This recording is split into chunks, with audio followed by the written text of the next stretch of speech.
আসসালামু আলাইকুম রহমতুল্লাহ বারাকাতুহু। আমি ঢাকা বাংলাদেশ থেকে বলছি। আমার ওয়ালাইকুম প্রশ্ন আসসালাম ওয়া রাহমাতুল্লাহি ওয়া বারাকাতুহু। জি বলেন। আমার একটা প্রশ্ন হলো যে একটা দিনী বোনের প্রশ্ন। ওনার বাবা 2005 সালে মারা যায়। মারা যাওয়ার সময় তার হজ ফরজ ছিল না এবং আর্থিক সচ্ছলতাও ছিল না। এখন হুম। ওনার প্রশ্ন হলো যে উনি কি ওনার বাবার জন্য বদলি হজ করবে নাকি আহ, সেই টাকা দিয়ে ওনারা দান খয়রাত করবে? এটাই আমার প্রশ্ন। আর্থিক সচ্ছলতা যখন ছিল না, বাবার জমি জায়গা হয়তো ছিল না, যেমনটা বলছেন, যদি এমনটা হয় যে হজ ফরজই হয়নি আর ওসিয়ত করে যায়নি, তো ওসিয়ত করে গেলে ওসিয়ত পুরা করা ফরজ ছিল। আর ওনার উপরে হজও ফরজ হয়নি, সুতরাং হজ নফল। যদি হজ করতে চায় যে আমার আব্বাকে নফল হজ করে নাকি পৌঁছাবো, সেটাও শরীয়ত সম্মত রাস্তা। আর যদি মনে করেন যে না, এমনি দান সাদকা করে আমি আব্বাকে নাকি পৌঁছাবো, আম্মাকে নাকি পৌঁছাবো, সেটাও শরীয়ত সম্মত রাস্তা। এই ক্ষেত্রে দেখবে যে কোনটা বেশি গুরুত্বপূর্ণ। এখন দেশে ধরেন আর্থিক অভাব আছে, গ্রামে মানুষ অভাবে আছে, চিকিৎসা করাতে পারেন না, খাওয়া দাওয়া জুটে না, বাড়ি ঘর নেই, ঝড় তুফান হয়েছে, বিভিন্ন দুর্যোগে আছে, বালা মুসিবতে আছে, আর্থিক সংকটে। আর এইদিকে নফল হজ, নফল হজের চাইতে তখন গরিব অভাবীদের খাওয়ানো বেশি সওয়াবের কাজ। এক কথায়, যারা প্রথম হজের পরে নফল হজ করছেন, অথবা যাদের হজ ফরজ নাই কিন্তু তাদের নফল হজ করে সওয়াব পৌঁছাবেন, যদি দেখেন যে গরিবদের সংখ্যা অনেক বেশি, অভাব বেশি রয়েছে দেশে, তাহলে এই নফল হজের চাইতে, নফল ওমরার চাইতে অনেক অনেক গুণে বেশি নাকি, হ্যাঁ, মুসলিম ভাই বোনদের ক্ষুধা মিটানো, তাদের প্রয়োজন মিটানো। আল্লাহ তৌফিক দান করুন। আসসালামু আলাইকুম রহমতুল্লাহি বারাকাতু শেখ। ওয়ালাইকুম আসসালাম রহমতুল্লাহ বরকাত। জি। আমি বাংলাদেশ থেকে বলছি। আমার বলেন। প্রশ্ন হচ্ছে, আমি বিয়ের আগে অনেক ইবাদত করতে পারতাম, কিন্তু বিয়ের পরেও ইবাদত করেছি। যখন প্রেগনেন্ট ছিলাম তখন ইবাদত করতে পারতাম, কিন্তু বাচ্চা হওয়ার পর থেকে আমার এমন হয় যে আমি ফজরেও উঠতে পারি না অনেক সময়। তাহাজ্জুদ পড়া তো দূরের কথা, আমি ফজরে উঠতে পারি না। প্রায় কন্টিনিউ এমন হতে যাচ্ছে, এরকম হচ্ছেই। আমার কোনো গুনার কারণে কি এমন হচ্ছে? তাছাড়াও সংসারের কাজের জন্য আমি জোহরের নামাজ একেবারে শেষ টাইমে আমাকে পড়তে হয়। এতে কি আমি গুনাহগার হব? আমি যদি আউয়াল ওয়াক্তেও পড়তে যাই, তাহলে তখন সংসারের কাজ থাকে, বিশেষ করে রান্নাটা থাকে। তখন আমার শাশুড়ি বলেন যে এখন যাতে নামাজ না পড়ি, যাতে রান্নাটা শেষ করে পড়ি। এগুলা করতে করতে আমি ইবাদতে কোনো স্বাদও পাচ্ছি না। নামাজ যে পড়ি, আমি নামাজে কি পড়ছি, আমার নামাজে কোনো মনোযোগ থাকে না। একেবারে মনে হচ্ছে আমি ইমান হারা হয়ে যাচ্ছি।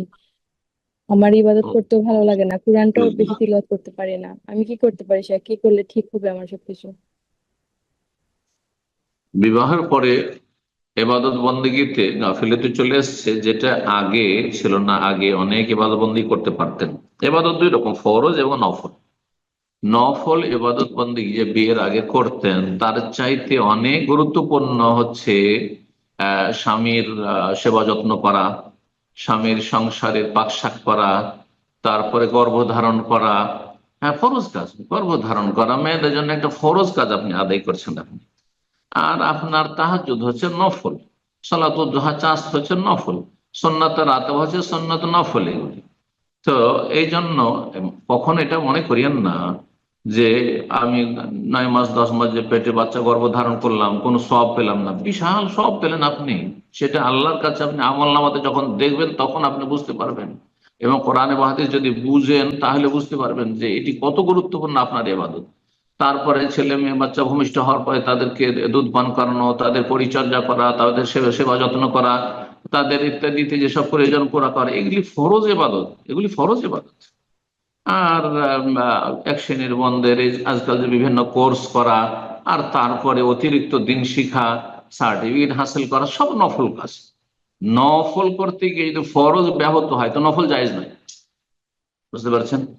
সুতরাং আপনি বিবাহ হওয়ার পরে হয়তো অন্য এবাদতে আপনি ব্যস্ত হয়ে গেছেন, সেজন্য এই এবাদতগুলি করতে পারছেন না। তখন আপনার একটা অনুভূতি যে আমি আগের মতো ইবাদত করতে পারি, কিন্তু আপনি না উচ্চের গুরুত্বপূর্ণ ইবাদতে আছেন।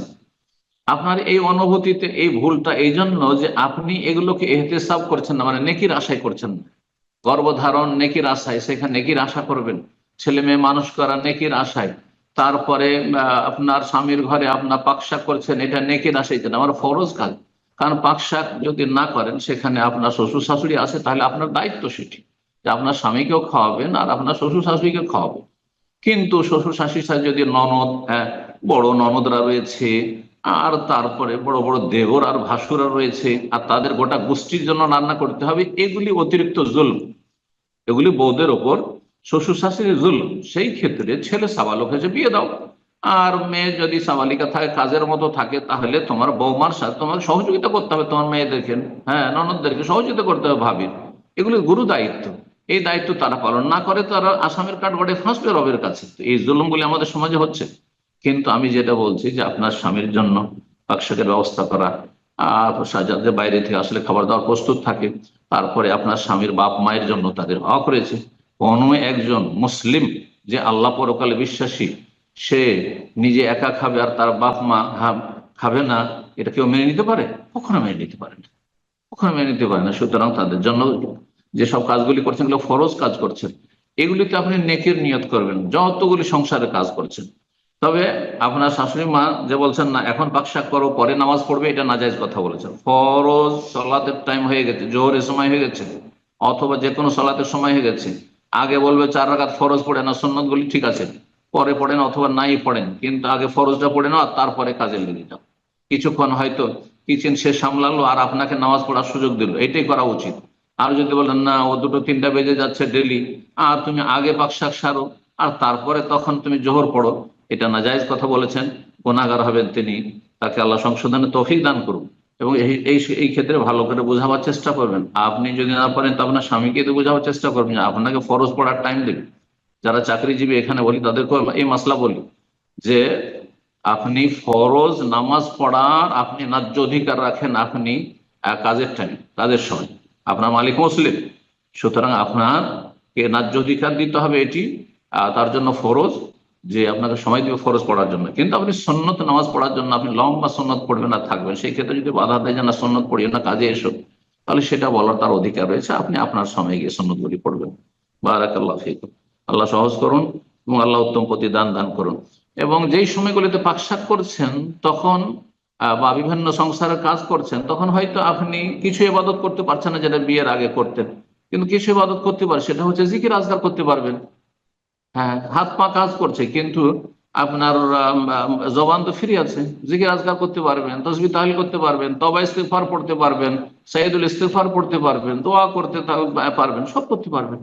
তো আপনি সব সময় খুঁজবেন যে আমি কি ইবাদত এই সময়টি করতে পারি। কোরআন তেলাওয়াত শুনতে পারবেন, দিনী আলোচনা লেকচারগুলি শুনতে পারেন। অনেক বোনেরা আছেন তারা পৃথিবী, আমি জানি, হ্যাঁ, অনেকের খবর পাই যে তারা নিয়মিত দিনী আলোচনা শুনতে থাকে আর পাকশাক করতে থাকে, সেটা আপনার ইবাদত। আল্লাহ বুঝার তৌফিক দান করেন এবং আল্লাহ রাব্বুল আলামিন উত্তম অবস্থায় রাখেন। বারাকাল্লাহ।